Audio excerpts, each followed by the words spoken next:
Buenas noches a todos nuestros amigos del canal Clínica Jurídica Álvarez Asociados que nos acompañan a las cápsulas informativas que hemos intitulado Conociendo a la Constitución Política de los Estados Unidos Mexicanos. Hoy continuaremos con nuestro tema del artículo segundo de la misma. Retomaremos este artículo en su apartado A, que a la letra dice: esta Constitución reconoce y garantiza el derecho de los pueblos y las comunidades indígenas a la libre determinación y en consecuencia a la autonomía para, número 1, decidir sus formas internas de convivencia y organización social, económica, política y cultural. La Constitución reconoce y garantiza el derecho de los pueblos y de las comunidades indígenas a la libre determinación, es decir, cómo ellos quieren ser gobernados en su comunidad y cómo aplicarán sus usos y costumbres para regirse bajo estos principios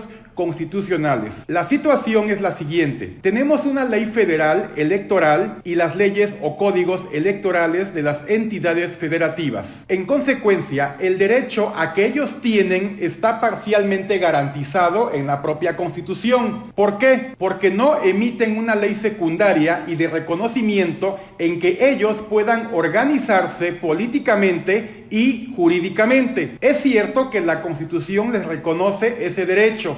Sin embargo, el legislador de las entidades federativas ha omitido crear instrumentos legales para que ellos, es decir, las comunidades indígenas, se gobiernen bajo su libre autodeterminación. La primera fracción de este artículo dice: decidir sus formas internas de convivencia y organización social, económica, política y cultural. Ellos tienen el derecho de elegir la forma de convivencia entre ellos mismos. Además, también cuando se tenga que convivir con sus iguales de otras comunidades y con las terceras, que somos aquellas que no somos originarios de estos pueblos. Su organización social, cómo se van a integrar en la forma en que ellos deciden, su forma de conducirse económicamente entre ellos y con otras comunidades y por supuesto con el resto de la población del país. Su derecho político, como lo van a ejercer en la forma y con los requisitos que ellos consideren, la forma cultural en que decidan, todo esto con la condicionante de respetar los derechos humanos que están en la Constitución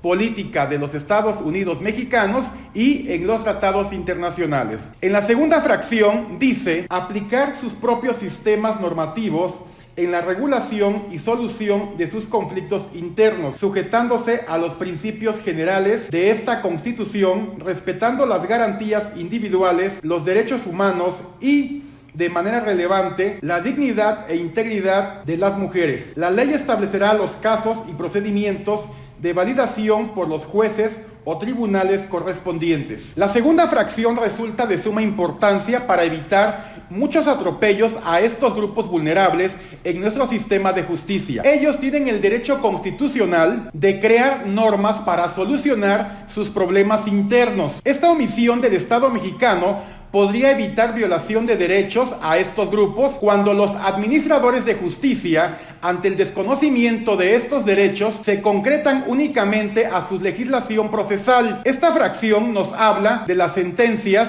que pueden ser bajo los usos y costumbres, no con la confusión de mezclar estos con el derecho positivo. Estas sentencias tendrán el mismo valor que cualquier resolución que promueva un órgano jurisdiccional. La tercera fracción dice: elegir de acuerdo con sus normas, procedimientos y prácticas tradicionales a las autoridades o representantes para el ejercicio de sus formas propias de gobierno interno, garantizando la participación de las mujeres en condiciones de equidad frente a los varones en un marco que respete el Pacto Federal y la soberanía de los estados. En esta fracción, ellos tienen la facultad de elegir a sus autoridades con la condicionante de que exista una igualdad entre mujeres y varones, es decir, en todos los cargos públicos habrá igualdad en ambos sexos, hombres y mujeres. En su cuarta fracción nos dice: preservar y enriquecer sus lenguas, conocimientos y todos los elementos que constituyen su cultura e identidad. En esta fracción tienen el derecho de conservar su lengua materna. Sus conocimientos deberán de estar garantizados y protegidos por el Estado mexicano. Con esto damos por concluido esta cápsula. Yo los invito a que se suscriban al canal Clínica Jurídica Álvarez y Asociados para que continúen las transmisiones que hemos intitulado Conociendo a la Constitución Política de los Estados Unidos Mexicanos. Gracias, buenas noches.